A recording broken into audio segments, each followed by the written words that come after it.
U 5 jaja dodajemo 1 vanilin šećer, zatim 5 kašika šećera.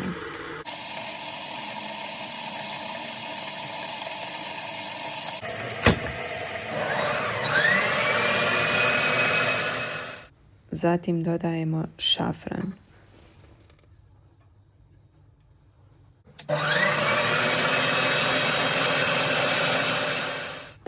I na kraju dolaze suhi sastojci, 5 kašika brašna i 1 prašak za pecivo.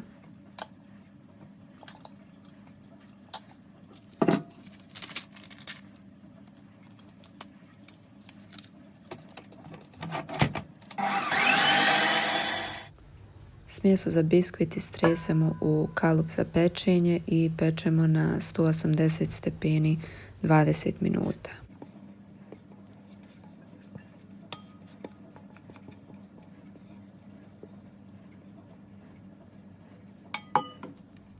U 200 ml kondenzovanog mlijeka dodajemo 200 ml slatkog vrhnja, zatim 200 ml mlijeka i sve to zajedno promiješamo.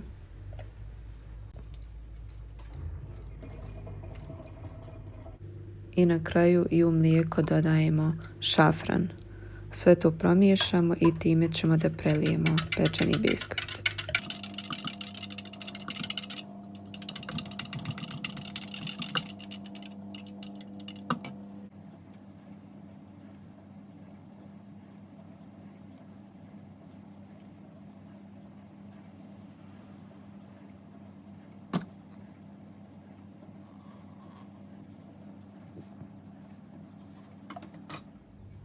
Na kraju preko biskvita dolazi umućena šlag pjena.